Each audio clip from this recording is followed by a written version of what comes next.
Agora, Elo, empreendedorismo na rede, com Douglas Martins, aqui na 316. Dicas de como superar os desafios de empreender em tempos de crise. Tudo bom, meu irmão? Tudo tranquilo? Graças a Deus, rapaz. Semana já começou animada, né? O ano tá começando animado. Muitas coisas e muita graça, né? Então, estamos aqui, firme e forte, prontos. Como é que tá Curitiba? Tá tranquilo? Tá chovendo? Tá calor? Como é que tá aí, meu irmão? Pois olha, rapaz, aqui Curitiba mantém aquele padrão de Curitiba, né? Então, no verão, inverno tá passando uma temporada por aqui, então a gente tem chuva, frio, às vezes calor, né? Então, nós vamos convivendo com esse modelo um pouco mais temperamental, mais peculiar, né? Eu brinco que é características peculiares da nossa cidade. Da linda Curitiba, né? Maravilha, fantástica. Muito bem. Aqui em Brasília também, esses dias estava chovendo, mas hoje tá lindo Brasília, viu, rapaz? Eu até dizia mais cedo que uma praia aqui em Brasília, pronto, seria perfeito. Porque o céu tá maravilhoso, temperatura já deve estar aí nos seus 27 graus, mais ou menos, e tá assim, tá top demais, né? Essa foto mesmo. Olha, Elber, eu tenho certeza que Deus deve ter pensado assim, cara, se eu der o termômetro na mão dessa galera, vai virar uma bagunça, né? Com certeza. Porque tu imagina o cara em Brasília, ia falar assim, não, 27 graus, uma praia, altera. Lembra daquele filme que o Adam Sandler faz o controle remoto? É isso, né? Se o cara tivesse o poder do controle remoto, ia virar uma bagunça completa, o mundo ia ser uma bagunça total, né? Não ia ter absolutamente ordem de nada. Ordem de nada. Tem aquele outro filme também com o Jim Carrey lá, que agora isso eu não lembro mais o nome. O do Dono do Mundo lá? Dono do Mundo, é isso também. Que ele pega a lua por cima. E por conta disso ele causa um caos no mundo, né? E que a lua próxima da Terra mexe com tudo, né? Pronto, você ia ter a praia que você quer em Brasília. Pronto, né? Aí ia matar todo mundo também. A lua próxima da Terra ia dar uns maremotos bem animados. Meu Deus. Mas, Douglas, muito bem, meu irmão. Mais uma vez, seja muito bem-vindo, querido. Obrigado mais uma vez aí pela tua presença e por sempre estar, por essa parceria, né? Estar aqui com a gente. CBB você não animou de ir, não, né? Rapaz, eu até falei com o pastor William, né? Eu tinha umas agendas que já estavam organizadas nessa data, eu não consegui desmarcar elas para estar lá. Eu gostaria muito de ter podido estar lá. Tem, né, todo um movimento de começo de mandato aí, né? Ano passado tivemos eleição de novos líderes, então seria bom estar lá, ver como é que tá, né? Como é que para onde a gente está indo como denominação, mas infelizmente conflitou a agenda e eu não pude estar lá. Legal. O pastor Pedro Moura, Alain Amorim, o Jefferson, né? Além do William e o Fabrício também, tá todo mundo junto lá. E eu tenho certeza que vai ser legal. Daqui eu acredito, não sei se hoje já vão começar a entrar aqui, eu não sei se é hoje ou amanhã, só amanhã mesmo vai começar, né? Eu não sei se eles já vão entrar aqui para estar conversando com a gente. Mas muito bem. Então, Douglas, hoje a gente vai estar falando sobre estabeleça compromissos, é isso? Inclusive o Douglas sempre ele usa aí alguma passagem bíblica para estar fazendo aí um paralelo ao que ele vai estar ministrando pra gente. Então eu vou já liberar para você passar, já tá nos introduzindo ao assunto de hoje, Douglas. Muito bom, Elber, eu quero conversar sobre isso, né? Eu creio que nós estamos aí no começo de um ano, começo de uma jornada, tem tanta gente aí preocupada ainda com as coisas, né? Instabilidade na nossa nação e as preocupações que advêm desse contexto, mas nós precisamos entender que o Senhor não perdeu o controle, Deus não perdeu o controle de nada. Amém. Mas muitas vezes nós, pela falta do nosso compromisso e da nossa proximidade, aquele contexto de viver na dependência de Deus, às vezes entramos em pânico, né? Nos deparamos com as circunstâncias e perdemos um pouco o controle. Eu acho que os compromissos fazem com que a gente estabeleça um olhar de horizonte, um olhar de longo prazo. Quando nós construímos compromissos entre nós e algo, né? Por exemplo, o compromisso de ficar casado pro resto da vida, faz com que o horizonte do casamento não seja mais o do curto prazo, aquele horizonte do eventual conflito do dia, né? Mas ele olha para o longo prazo, ele olha para até que a morte nos separe. No mundo, na sociedade, o compromisso com a nação, o compromisso com a nossa conduta, com a forma de caminhar, também nos dá essa visão de longo prazo, né? A gente sabe que as coisas vão continuar acontecendo e os ciclos, né, voltarão, e aí novamente a gente pode avançar, né, e cada vez ir avançando um pouco mais, porque a gente enxerga o longo prazo. Na vida profissional e empresarial, o modelo mental deve ser semelhante. A gente também precisa de compromissos que nos levem, né, nos conduzam a uma mente transformada por algo que a gente quer realizar no tempo. Então eu separei para hoje, para esse nosso bate-papo, o texto de Romanos, carta de Paulo à igreja de Roma, né? É uma carta que vai tratar um pouco dessa coisa dos compromissos, estabelecer um modus operandi naquela região, para que a igreja pudesse então olhar para o futuro e ter estabelecida, né, a sua estratégia de avanço. E eu quero então começar aqui a leitura desse texto, lá em Romanos capítulo 1, o texto vai até o versículo 12, ali a gente quer avançar ali até o versículo 12, de modo que eu convido você então a prestar aí atenção, abrir sua Bíblia, se você tem a sua Bíblia aí na sua mão, se você tem no seu celular, movimente aí a sua Bíblia para você poder acompanhar.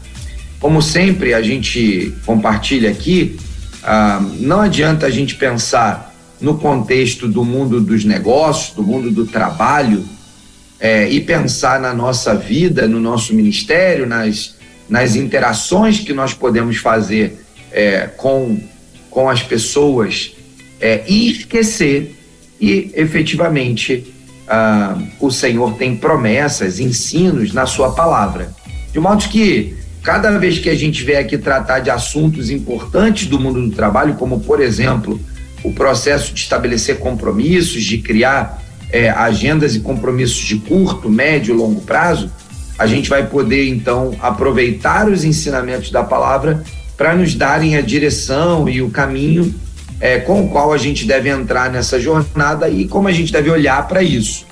Romanos capítulo 12, versículo 1, começa dizendo assim, né? Paulo, mandando a sua carta para Roma, começa dizendo: portanto, irmãos, rogo-lhes pela misericórdia de Deus que se ofereçam em sacrifício vivo,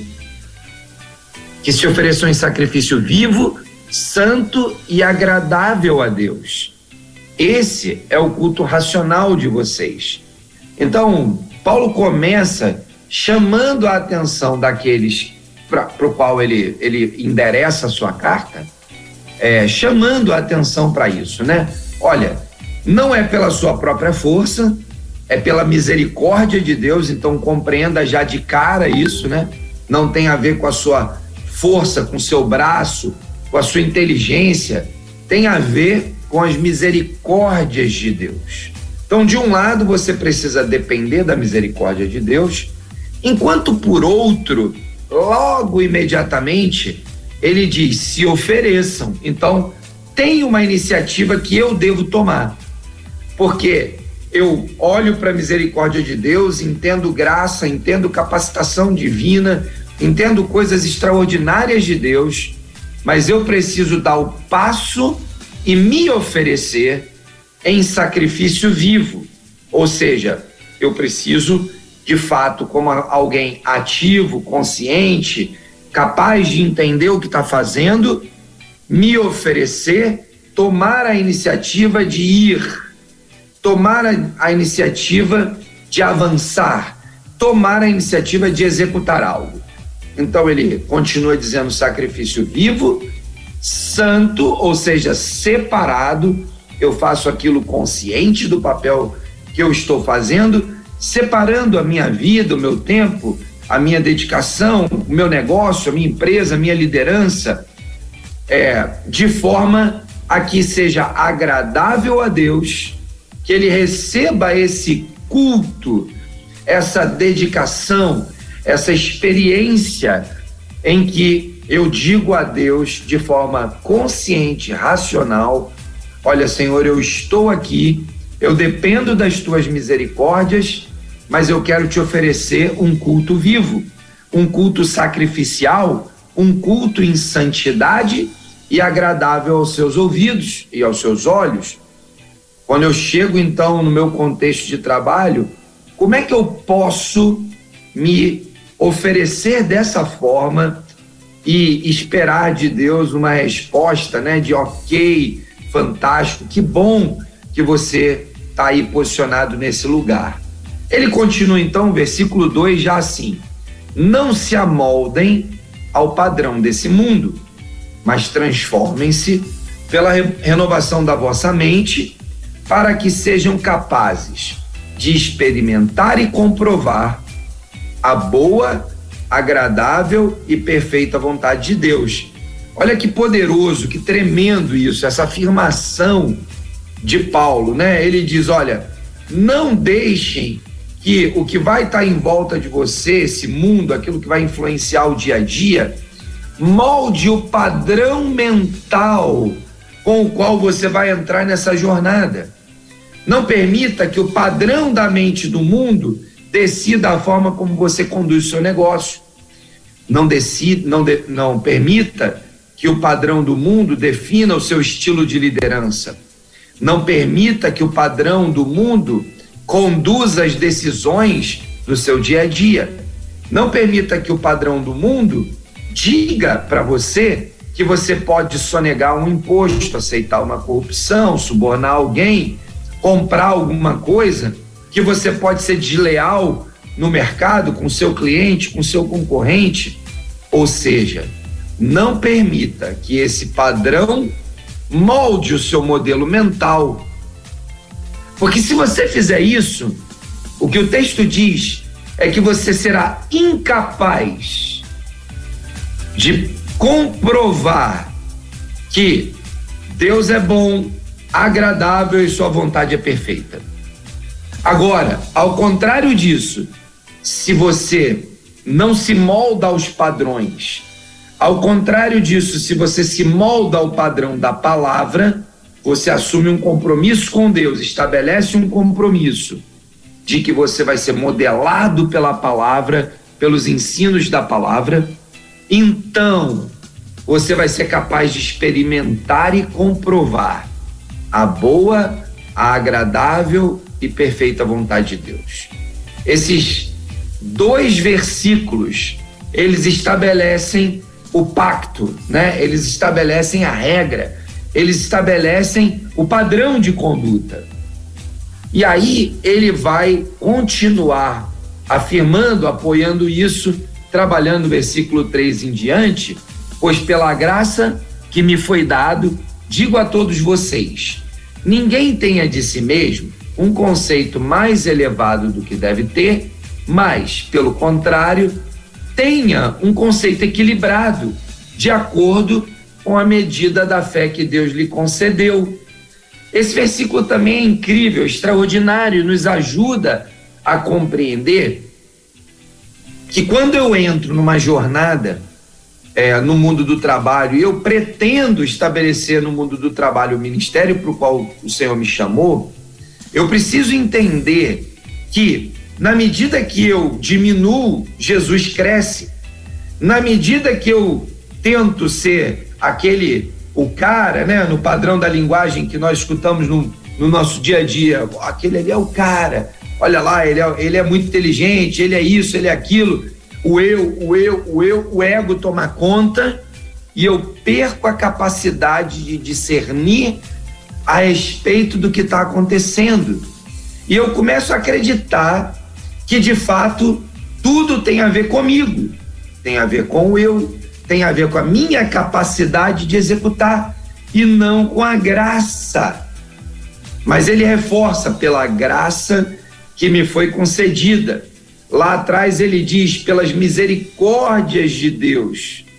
Ele nos chama a atenção para depois, ele nos chama a atenção para dizer por meio de quem, através de quem, e depois ele nos chama a atenção para dizer, olha, cuidado, olha aí, tem uma casquinha de banana que pode derrubar você.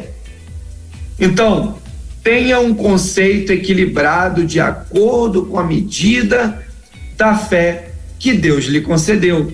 Aqui eu aprendo também mais uma coisa, né? No dia a dia das nossas jornadas no mundo do trabalho, no ministério, talvez você queira enfrentar problemas que você nunca vivenciou sozinho. E às vezes, e talvez, né, quem sabe, a sua fé ainda não foi modelada, lapidada, confirmada, consolidada ao ponto de enfrentar aqueles problemas.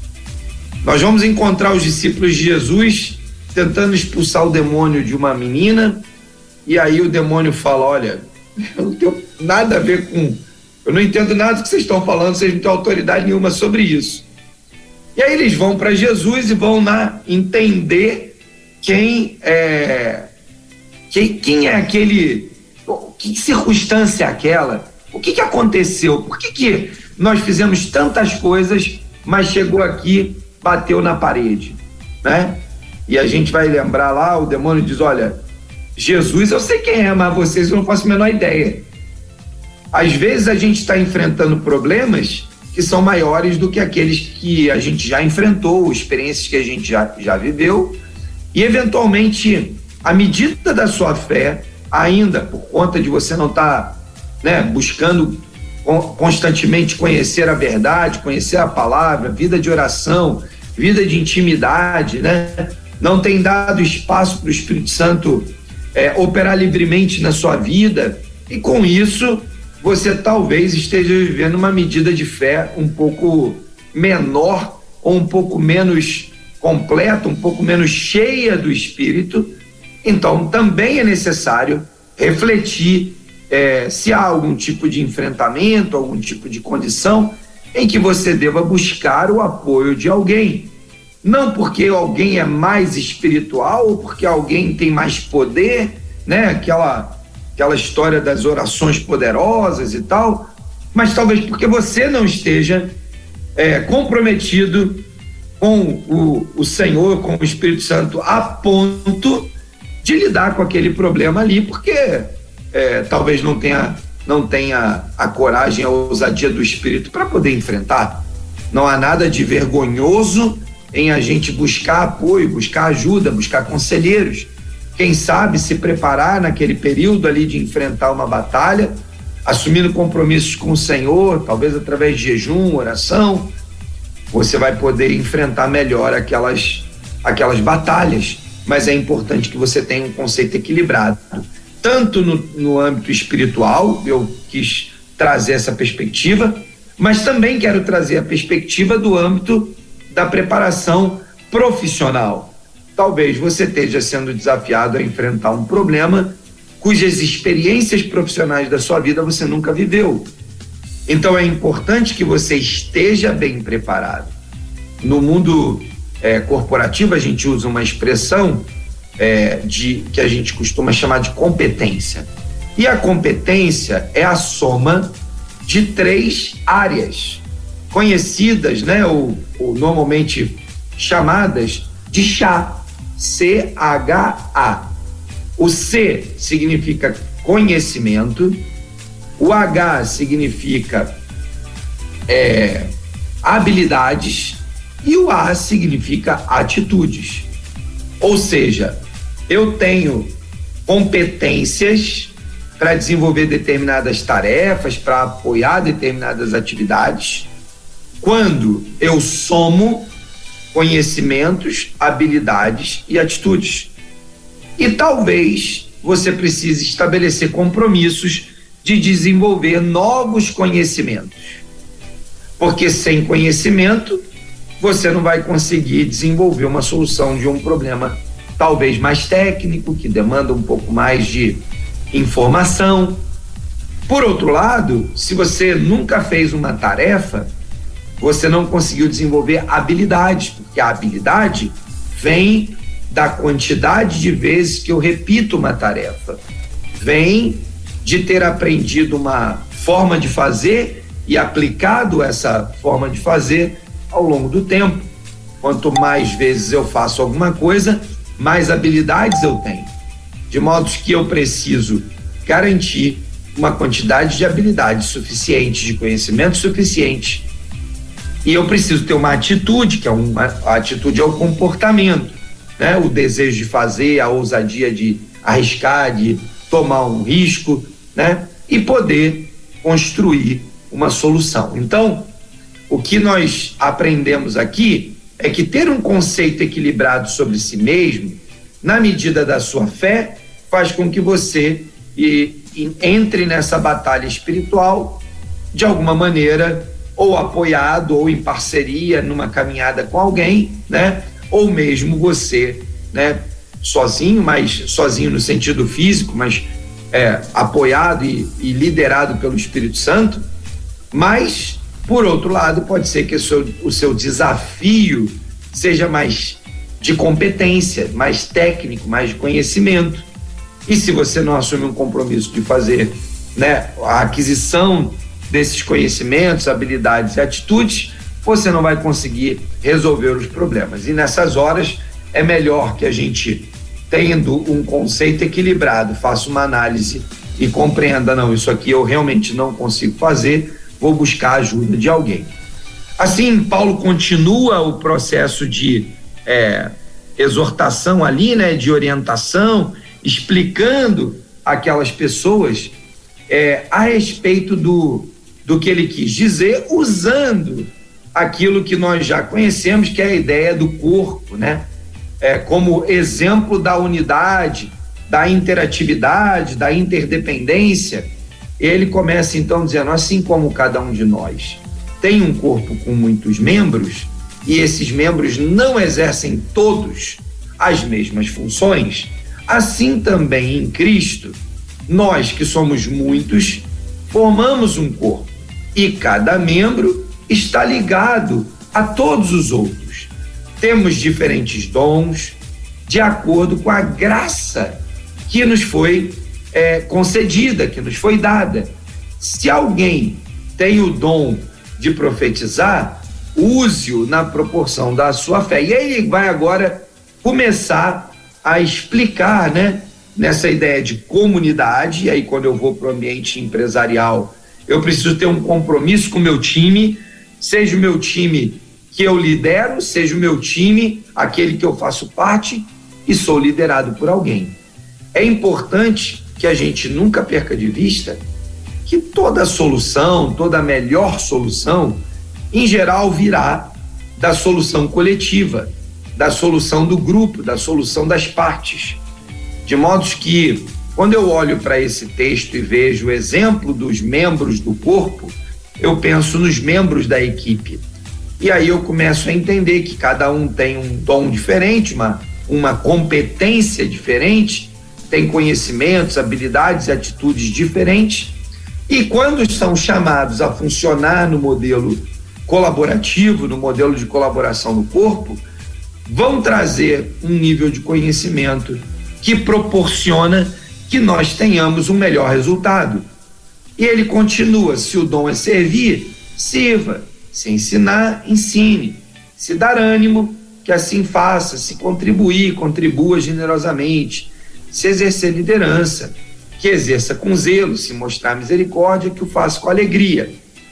O amor deve ser sincero, odeiem o mal, apeguem-se ao que é bom, dediquem-se uns aos outros com amor fraternal. Aqui começa um compromisso.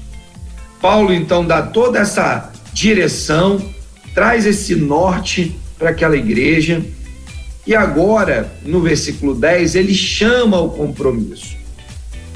Ele diz: dediquem-se uns aos outros com amor fraternal. Prefiram dar mais honra aos outros do que a si próprio. Ou seja, você faz parte de um time, está numa organização. Não tente ser aquele que vai ser aplaudido o tempo todo, que vai receber as honrarias todo o tempo, que tem que estar na frente toda hora. Ao contrário, pense que quando nós fazemos parte de um time, de uma equipe, nós precisamos dar espaço a esses múltiplos conhecimentos. Como a gente viu ali no versículo 6, temos diferentes dons, temos diferentes competências. E a soma desses dons e competências produzem um resultado muito melhor do que a individualidade de dons e competências. E aí ele vai para o versículo 11 dizendo: nunca lhes falte o zelo, sejam fervorosos no espírito, sirvam ao Senhor, alegrem-se na esperança, sejam pacientes na tribulação e perseverem na oração. Então o compromisso ele é algo que precisa ser assumido. Os compromissos são comuns na vida empresarial, né? Nós vivemos esses compromissos de forma tão intensa que o outro lado da moeda é que às vezes nós tratamos compromissos como coisas comuns e banais. Ah, é mais uma reunião. Ah, é mais uma entrega. Ah, é mais um pedido. Ah, é mais uma reunião de metas de vendas. É mais uma reunião de indicadores. Só que quando Deus nos chama e nos vocaciona para o mundo do trabalho, para conduzirmos a empresa ou a área como um local onde o reino chegou e se estabeleceu, esse não é mais um compromisso banal e nem tampouco simples. Há uma exigência, um compromisso profundo que o Espírito Santo exige de nós. E ele deve ser movido, né, à oração, à súplica. Por quê? Porque a gente vai encontrar oposição, eu não tenho nenhuma dúvida disso. E a gente não precisa ter medo delas, mas também não pode desprezar. Na medida que eu tenho entendimento claro de que haverá oposição, eu posso me posicionar melhor e posso entender que não é um negócio banal que eu deva desprezar. No mundo espiritual, as batalhas estão acontecendo o tempo todo. Nós estamos sendo confrontados todo dia. Estamos sendo chamados a mostrar, né, a explicar para as pessoas a razão da nossa fé. E somos chamados a enfrentar problemas todos os dias. E se não fizermos isso debaixo da direção de Deus, realmente motivados e movidos por oração, súplica e ação de graças, o que vai acontecer é que a ansiedade vai tomar conta de nós. Então, o compromisso de entregar nossas empresas e cada colaborador, fornecedor, clientes, parceiros e todos que se relacionam conosco, para que Jesus opere na vida deles, está baseada no compromisso que nós vamos assumir com Ele, desde que a gente de fato entenda a nossa vocação e o nosso chamado e que a gente queira cumprir. Não no acaso, não por acaso, mas com um propósito bem estabelecido, com uma atitude de dependência total de Deus. Assim como Paulo, eu quero parafrasear, e eu também rogo aos meus irmãos empresários, profissionais liberais, executivos, que pelas misericórdias do Senhor, você assuma o compromisso de cumprir o seu chamado e permita que o Senhor use a sua vida para ser um testemunho vivo naquela organização em que você está inserido.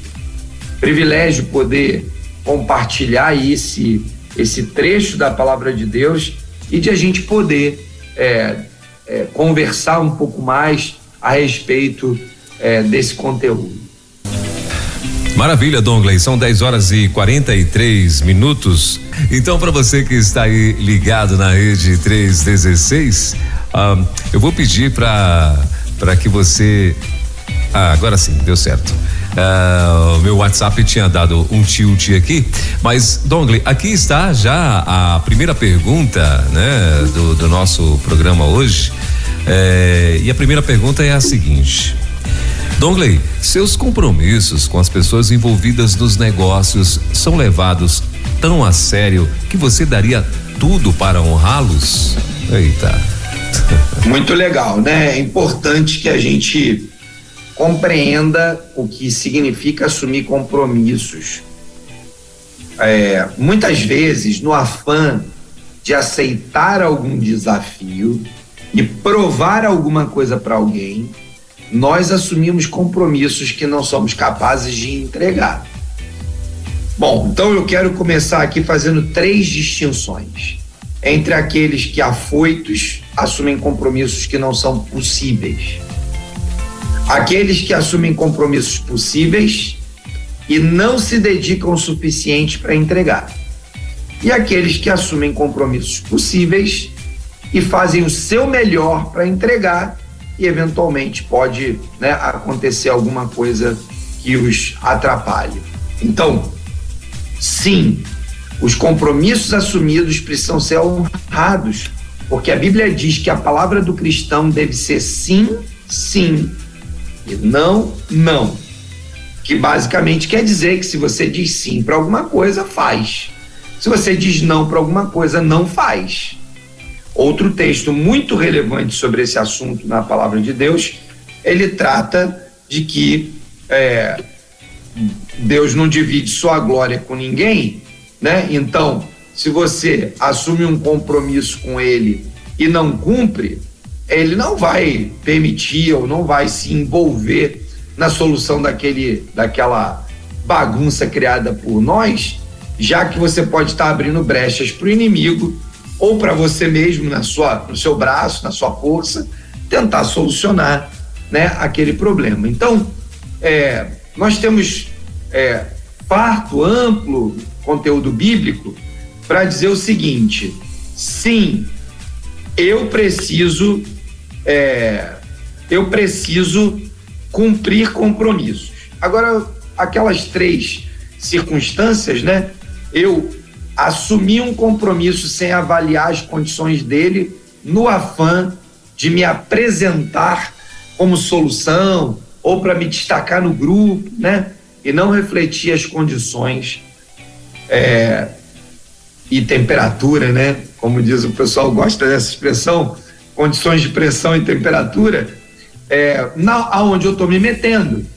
Então, tão pronto você descubra isso, volte no líder, na pessoa que lançou o desafio e reconheça o seu erro o quanto mais rápido possível. Por quê? Tanto mais rápido, menos prejuízos. Eu posso recuperar o tempo perdido trazendo uma outra pessoa para desenvolver aquela tarefa. Agora, se você escolhe fazer com que a sua vida seja uma vida de más entregas ou de ineficiência, então você vai ficar tentando fazer aquilo ali, não vai conseguir fazer a entrega, e como consequência disso, o que vai acontecer?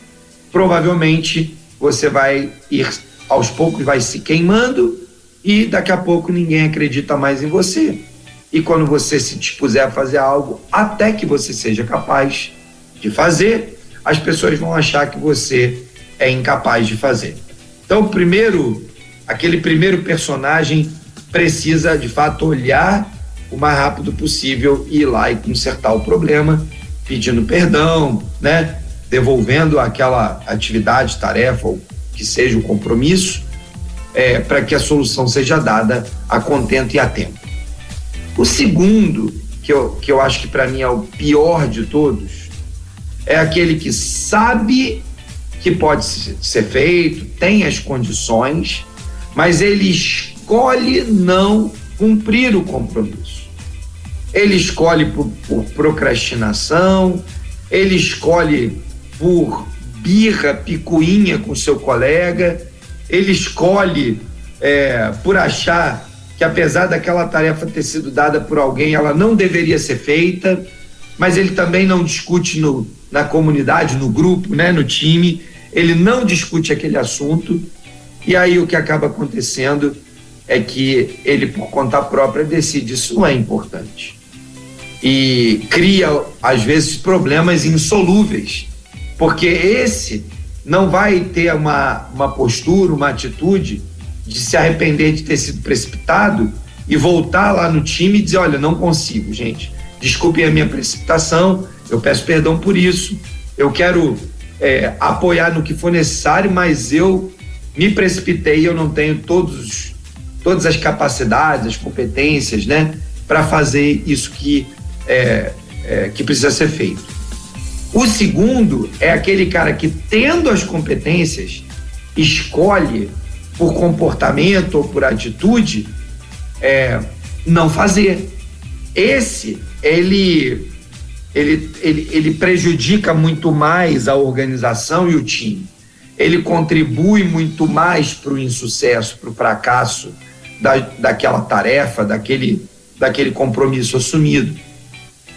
E esse precisa ser aquele que nós, como líderes, como empreendedores ou empresários, né, precisamos rapidamente identificar para tratar o coração desse cara e entender por que ele está fazendo isso e tentar modificar, ou, na pior das hipóteses, no limite, demiti-lo, né, tirar ele de dentro da organização, de modo que ele não prejudique a organização mais intencionalmente. E o terceiro, que é aquele que sabe e se dispõe, assume o compromisso e faz, esse, então, nós como organização precisamos dar todo o apoio, apoiá-lo com os recursos, com as necessidades, né? Eu preciso dar àquela pessoa as condições favoráveis, né? Como a gente costuma também brincar no mundo dos negócios, dá pista para ele voar, dá as condições, dá os instrumentos, as ferramentas e permite que ele vá. E, eventualmente, se ainda assim ele cometer alguma falha, algum erro, sente com ele, revise as circunstâncias, corrige o rumo, ajusta pequenos detalhes, mas dê a oportunidade dele corrigir e melhorar, né? Esse é o talvez aquele colaborador que a gente quer ter as dúzias dele, né, dentro da nossa organização. Então eu acho que esses três cenários, eles nos dão aí um bom norte de como nós nos posicionamos quanto à seriedade, né, dos fatos e também quanto à forma de conduzir aquilo que temos de compromisso para entregar.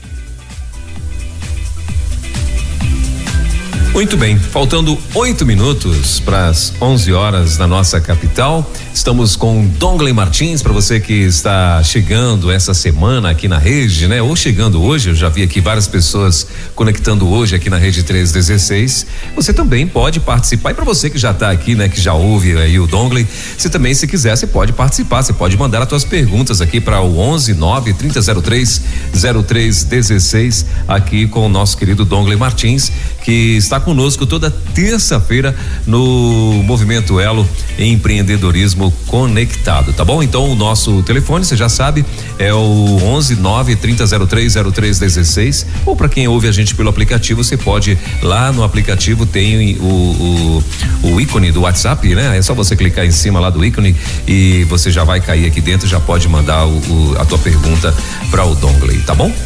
Bom, Dongley, a segunda pergunta é a seguinte: eu sempre me perguntei por que me tornei empresário. Então, aí a pessoa está perguntando, né? É para ter um status ou para ter a chance de cumprir seu chamado? Minha vocação? Aí, pode me orientar sobre isso, Dongley? Então, alguém que acha que legal. Tá claríssimo. Essa é uma pergunta que cada um deveria fazer, cada empreendedor deveria fazer, né? Seja ele empresário, seja ele um intraempreendedor, seja ele um executivo numa organização, E eu vou de novo dividir, fatiar essa pergunta talvez aqui em 3 partes. A primeira parte é: sim, você é chamado para o mundo do trabalho para desenvolver aí o seu ministério, o seu chamado, cumprir sua vocação. Eu não tenho nenhuma dúvida quanto a isso. Você precisa estar atento ao que o Espírito Santo vai dizer quanto ao que você deve fazer para cumprir o seu chamado, desenvolvendo o ministério no mundo do trabalho. Agora, existe aqui, né, nesse contexto, algumas questões importantes. Por que eu me tornei empresário? Então, a palavra empresário, ela denota da ideia de alguém que tem um espírito empreendedor, mas que assume riscos com o seu próprio capital, ou a gente pode também entender no seu próprio CPF. Às vezes ele vai usar um capital de terceiros, mas ele toma o risco no seu próprio CPF. De manhã, quando ele acorda, ele tem contas a pagar, contas a receber, tem problemas para resolver no seu CPF. Não é o CPF do outro, ou o CNPJ da outra empresa. Então, esse primeiro perfil é aquele que, grande ou pequeno, não faz diferença, tomou o risco de assumir essa posição. Então, a primeira parte dessa pergunta é: você que se tornou empresário, tomou risco no seu CPF, você está fazendo isso só por causa do dinheiro, do status e das condições? Eu espero que não. Eu espero que você compreenda que o seu negócio é um canal, é uma ferramenta, é uma estratégia de Deus para que você ministre a vida daqueles que o Senhor colocou ali sob o seu comando, sob a sua liderança. Quando você compreende isso, você de fato está entendendo o papel da ferramenta, né, do negócio, no seu chamado, na sua vocação de ser empresário. De modo que, se você compreende isso, então a chance que você tem é de cumprir o seu chamado. Mas Deus é tão bom que Ele permite que no meio da jornada, enquanto eu cumpro o ministério, o chamado para o qual eu fui vocacionado, o Senhor me dá a possibilidade de ter recurso, status, fama, honra. Muitas vezes, né, vai acontecer isso, mas isso não é a premissa, não é a premissa, não é a base, o sentido central, né, da sua vida. Você foi chamado por Deus para empreender, tomar risco e cumprir o chamado de ministrar ao coração de pessoas. Porque os negócios do reino, a gente fala isso aqui semana após semana, os negócios do reino são as pessoas. Então, quando você está se relacionando com pessoas no mundo do trabalho, você está cumprindo, né, o chamado e a vocação para cumprir os negócios do reino.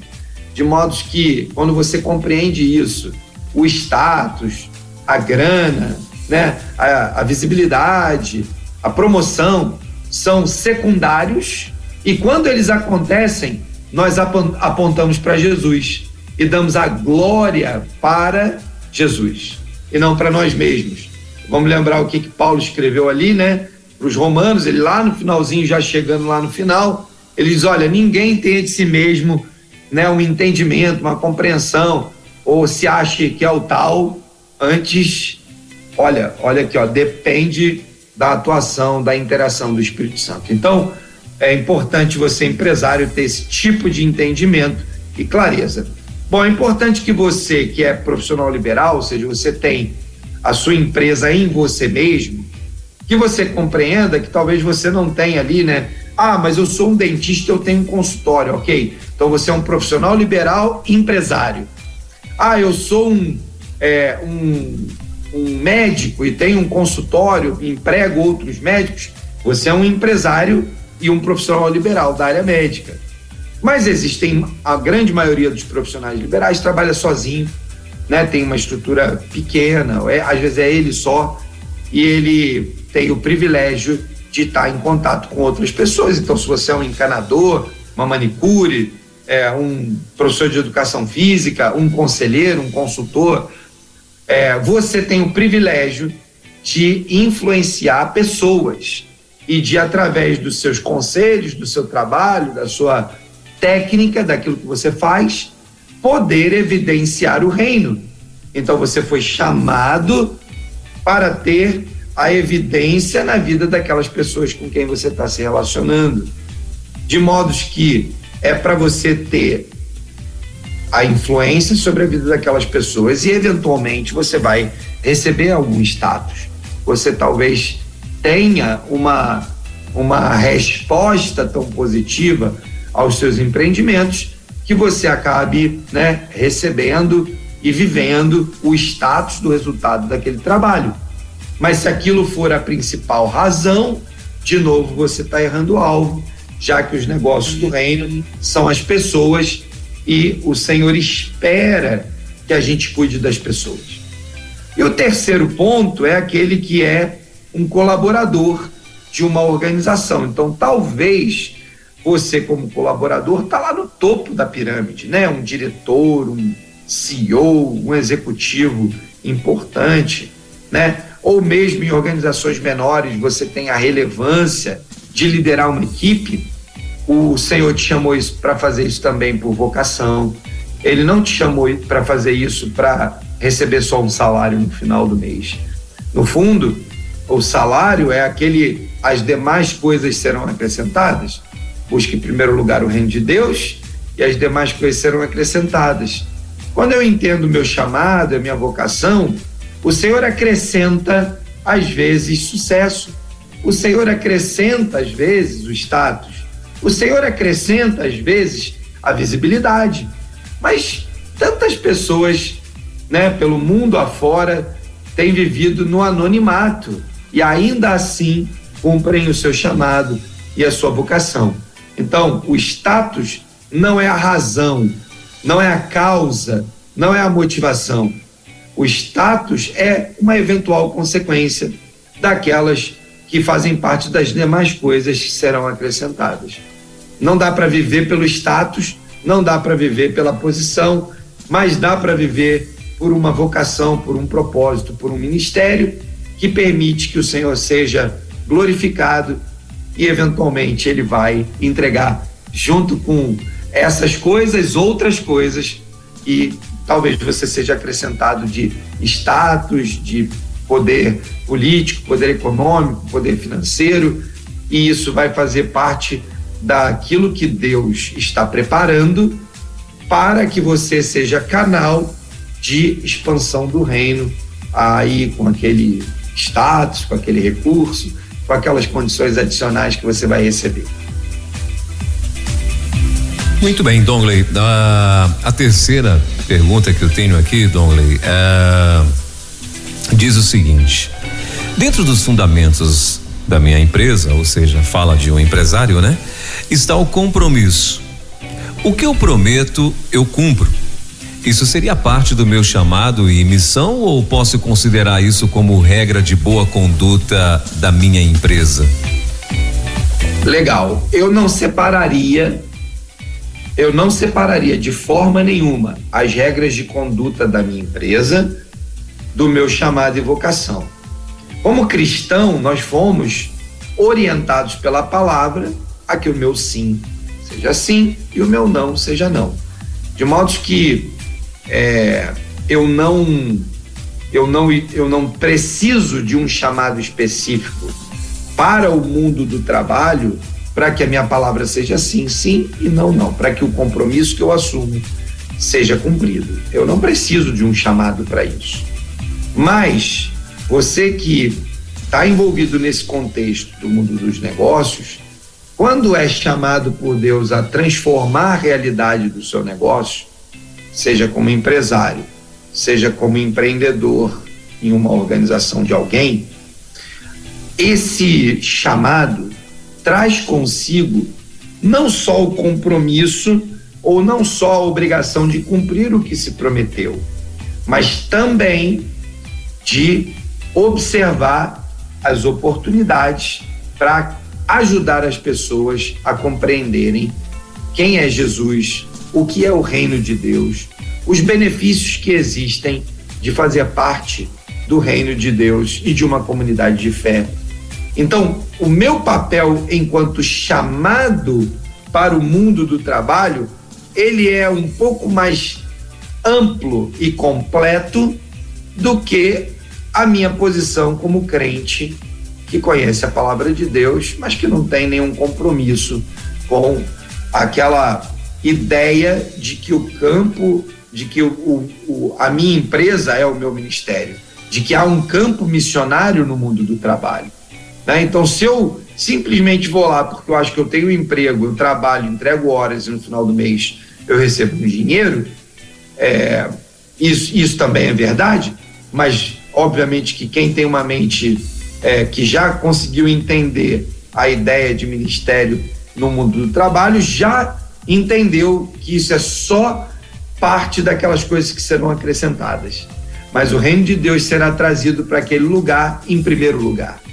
E aí, quando eu faço isso, o meu compromisso, né, de cumprir aquilo que eu prometi vai estar tão integrado quanto naquele que simplesmente vai lá para cumprir sua tarefa. Às vezes é um bom crente, mas está lá só pela tarefa, só pelo trabalho, só pelo salário.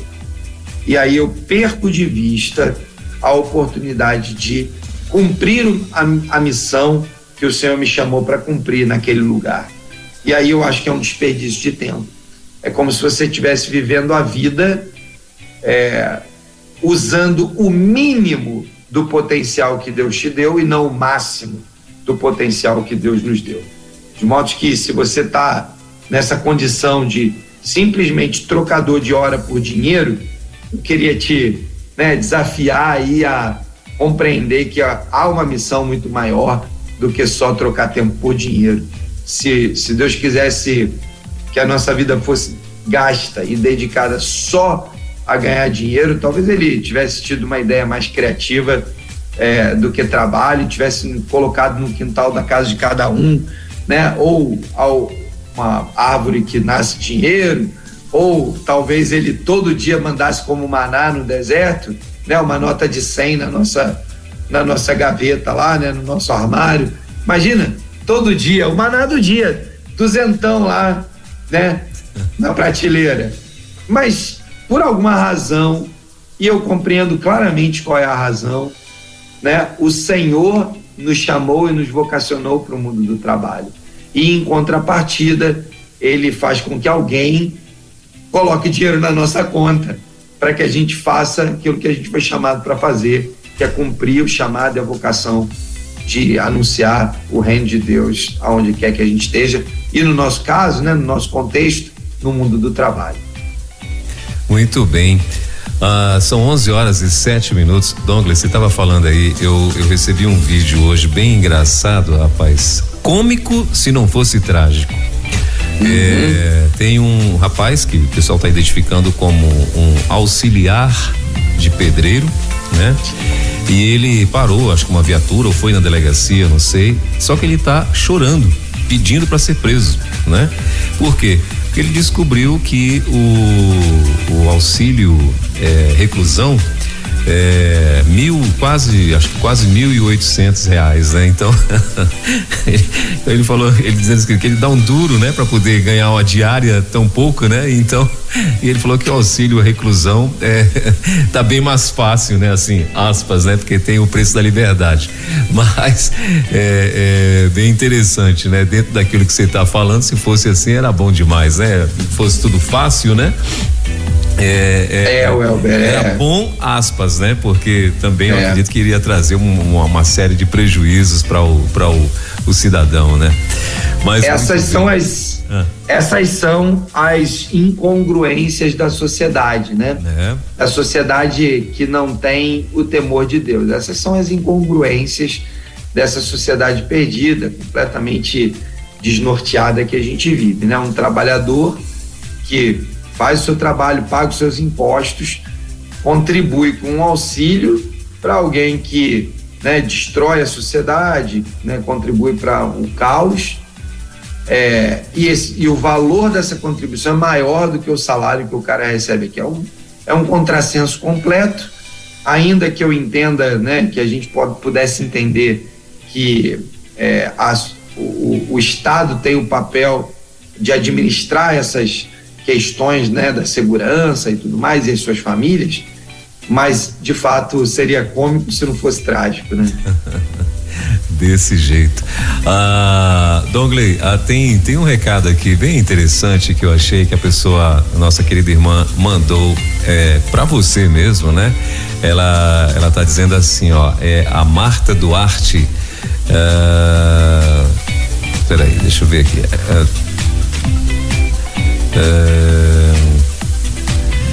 Eu acho que sumiu aqui, foi a Marta que mandou, foi a Marta mesmo que mandou.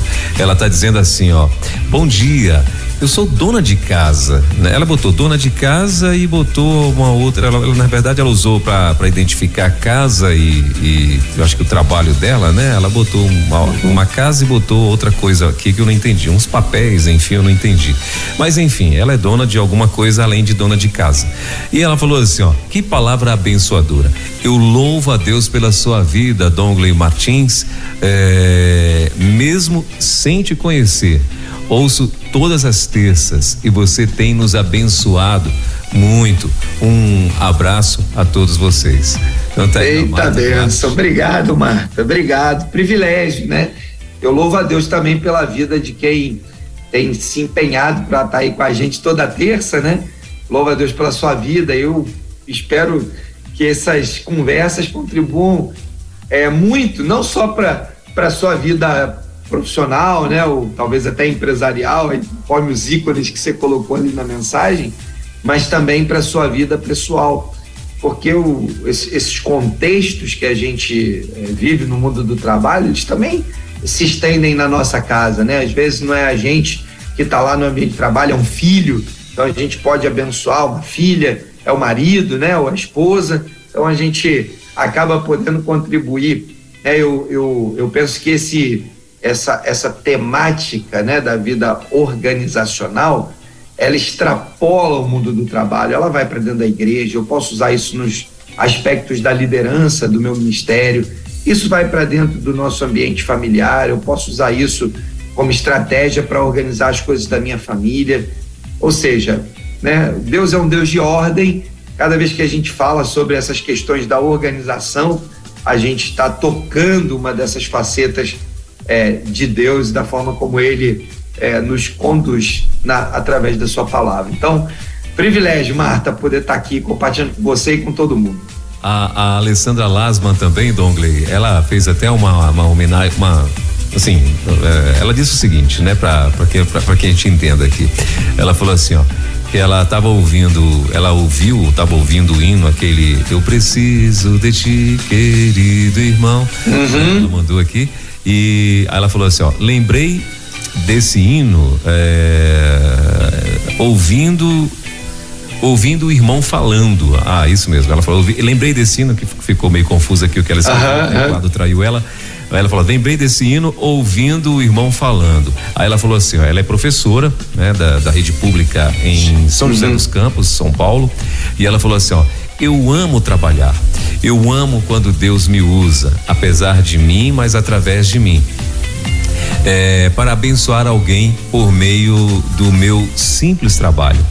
E ela botou mais aqui, Dongley, infelizmente não consigo ouvi-lo durante os dias normais, porque estou em sala de aula, mas nas férias eu não perco de jeito nenhum. Então, mas Elber, vamos mandar aí para Alessandra que dia que tem sido as reprises aí? As reprises eu acho que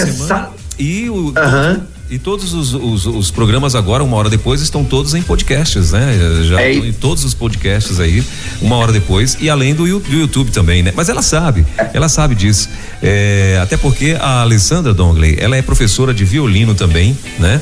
Ela é missionária voluntária lá na igreja dela em São José dos Campos, ou seja, Ela e a filha dela, a Ana, que é uma pré-adolescente, né? Que agora tem mais essa categoria. Então é uma pré-adolescente, estão ligadas com a gente todos os dias. Ela tá mais por dentro da rádio do que eu. Aí ela falou assim, ela tá dizendo aqui, ó, ela mandou agora aqui, ó, mas eu amo ouvir ao vivo, Elber. Ao vivo é mais gostoso, né? É verdade. Boa, Alessandra, um abração para você, Deus te abençoe. São José dos Campos, uma cidade maravilhosa. Eu tenho certeza que o teu ministério na educação é um dos lugares tremendos, né? A gente precisa de uma geração nova, uma mentalidade boa, com princípios e valores do reino, saindo das escolas, né? Então, continua firme aí, minha irmã. Vai ser com certeza uma bênção ter cada vez mais professores que usam princípios e valores do reino na sala de aula e vão influenciando seus alunos, né? Isso é um privilégio gigantesco. Maravilha. Tá mandando um ósculo santo aqui para nós. Legal. Mas é isso, Dongley. Olha, bom demais, cara. Mais uma vez estar aqui junto contigo nesta manhã de terça-feira. E ainda mais aqui em Brasília tá assim maravilhoso, um céu lindíssimo, azulzinho, né? De muito sol, né? E eu olho aqui, eu imagino que o Brasil todinho tá assim, né? Mas parece que tem lugares que está chovendo, né? Só pra ir esse céu azul aqui pro sul, poxa. A gente de vez em quando sente o privilégio, a alegria de receber ele por aqui. Poxa. Não é tão frequente quanto Brasília, mas a gente gosta de receber ele por aqui. Maravilha. Ô, Elber, eu brinco com as meninas, às vezes eu tô viajando sempre, né? E eu decolo aqui de Curitiba e aí passa a nuvem, né? Passa ali as nuvens. Sim. Eu bato uma foto, mando para elas em casa e falo, galera, olha só que lindo, o sol não deixou de brilhar, não é porque as nuvens estão aí, né? Aí eu mando a música lá, né? Não é porque o sol escureceu, o céu escureceu, que o sol deixou de brilhar, né? Então, a gente sabe que o céu tá azul para cima das nuvens, mas as nuvens gostam do sul, é um negócio incrível. Estão concentradas de vez em sempre, né, Dongley? De muitas vezes. Muito bem. Dongley, obrigado, querido. Obrigado mais uma vez aí pela tua participação junto com a gente. Bom demais ter você aqui com a gente toda terça, com certeza uma honra. E próxima terça, já tem um assunto já na próxima terça? Sim, semana que vem estamos juntos, vida com autodisciplina. Precisamos dessa habilidade, né? A autodisciplina nos ajuda a organizar nossa agenda e nossa vida profissional daí pra frente. Muito bem. Antes da gente encerrar, a Luciana Gomes, lá de Belém do Pará, que você já esteve lá recentemente. Beleza. Ela tá lá no bairro de Bengui, em Belém. Ela tá dizendo assim, ó, tô aqui aprendendo e anotando o que posso. Ela é empreendedora, a Luciana. Eu sei que ela mexe com alguma coisa lá que ela já falou aqui, eu não lembro mais o que, mas ela é uma microempreendedora lá em Belém e também benção demais. Gente aqui. Ô, Elber, duas coisas aí que eu acho que é legal, né? Queria compartilhar com vocês. Esse final de semana eu tive em Teresópolis, no estado do Rio, né? Na Serra do Rio, participando de um programa chama Lead Like Jesus. Sim. Liderando como Jesus. É um projeto trazido por um amigo lá do Rio de Janeiro, pastor Jorge. Tá iniciando esse ministério há pouco menos de um ano aqui no Brasil e é um programa muito legal. Então, recomendo assim absurdamente. Quem tiver a oportunidade e privilégio pode entrar na internet, eles têm um site lá chamado Lead Like Jesus, né? O nome é em inglês, mas você pode colocar por Liderando como Jesus, talvez você vai chegar lá no Google, no site deles, né? LLJ, Lead Like Jesus, e vale a pena, né, conhecer esse ministério e esse conteúdo abençoador. Fui tremendamente abençoado nesses 3 dias que tive lá nesse programa de imersão. E que também, né, compartilhar, né, por exemplo, a amiga lá, como é que era o nome da amiga lá de Belém? Belém, Luciana Gomes. A Luciana, ó, devo ir a Belém esse ano de novo. Quem sabe a gente vai poder se encontrar por aí, né? Eu tenho ido a algumas cidades, como vou a Vitória aí nos próximos meses, vou a São Paulo todo mês, então quem sabe a gente se encontra aí num desses eventos. Eu vou compartilhando quando tiver os eventos aqui no programa, e aí quem estiver por perto, quem sabe pode aproveitar também um evento do mundo empresarial, do mundo cristão empresarial, para poder edificar ainda mais a sua vida. Maravilha. Ela já está agradecendo aqui, ó. Já mandou o joinha aqui. Muito bom. Douglas, obrigado, querido. Terça-feira, permitindo Deus, estaremos de volta então com Douglas Martins aqui na Rede 316. Forte abraço, meu irmão, e boa semana. Amém. E semana de sol em Curitiba, é a nossa torcida aqui. A nossa oração. Eu recebo em nome dos curitibanos, eu recebo a bênção. Valeu, Deus te abençoe, queridão. Boa semana, valeu. Tchau, tchau. Valeu, tchau, tchau. Elo, empreendedorismo na rede, com Douglas Martins. Baixe agora os podcasts em nossa plataforma rede316.com.br. Dicas de como superar os desafios de empreender em tempos de crise.